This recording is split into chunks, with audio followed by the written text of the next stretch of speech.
God save the King! The King today led senior members of his family including Prince William and Kate and his brother Prince Andrew as they paid their respects to Duchess of Kent after her death aged 92.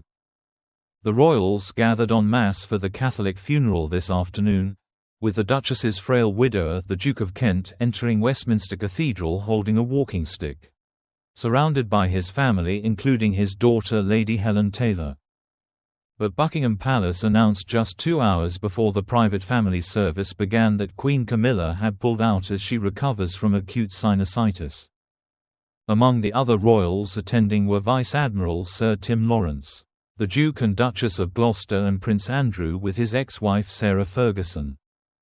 Andrew, who no longer carries out official duties for the monarchy after stepping down 6 years ago amid the furore over his friendship with paedophile financier Jeffrey Epstein, exited his car first and joined Sarah as they walked in together. The Duke of Kent's brother, Prince Michael of Kent, also arrived, appearing frail and walking slowly using a stick as he made his way into the church for the funeral. He was accompanied by his wife Princess Michael of Kent, who was also using a stick. With them was their daughter Lady Gabriella Windsor, and they led a large contingent of royals all dressed in black in mourning, including Lord Frederick Windsor and Lady Sophie Windsor, with some of the party arriving together by bus. Lady Helen Windsor, wearing a hat with jewel detail, joined her father, the Duke of Kent, followed by her brothers the Earl of St Andrews and Lord Nicholas Windsor. The King arrived with his top aide, Principal Private Secretary Sir Clive Alderton, and smiled after arriving before the doors of the cathedral were closed behind him. William had a white handkerchief tucked in his top pocket, while Kate wore a black hat with a large bow at the back and netting detail at the front, and pearl earrings, with her hair down at the back, as well as a necklace belonging to the late Queen. Former Formula One world champion Sir Jackie Stewart and actresses Rula Lenska and Dame Maureen Lipman were among the other mourners in attendance. The Requiem Mass, a Catholic funeral, is the first to be held for a member of the monarchy in modern British history and featured a Scottish bagpipe lament performed during Queen Elizabeth II's funeral at Windsor Castle in 2022.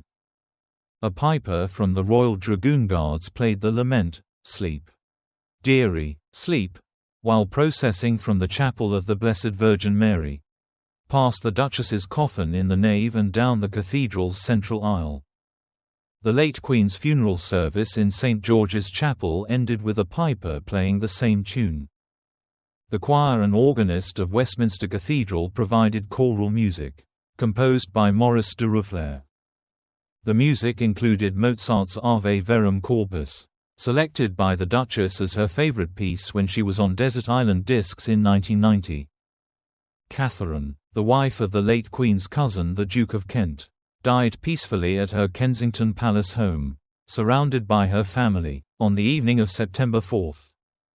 A devout follower of the Roman Catholic faith, the Duchess became the first member of the royal family to convert to Catholicism for more than 300 years, doing so in 1994. And it was her wish to have her funeral at Westminster Cathedral. Meanwhile, the announcement about Camilla's absence today raised questions over her attendance at U.S. President Donald Trump's high-stakes and busy state visit, which begins in full at Windsor tomorrow and is being hosted by the King. The Queen is, however, hopeful that she will have recovered sufficiently to be able to attend all royal elements of the controversial American leader's trip as planned, with highlights including a lavish state banquet. A Buckingham Palace spokesperson said, "With great regret, Her Majesty the Queen has withdrawn from attendance at this afternoon's Requiem Mass for the Duchess of Kent as she is recovering from acute sinusitis. Her thoughts and prayers will be with the Duke of Kent and all the family."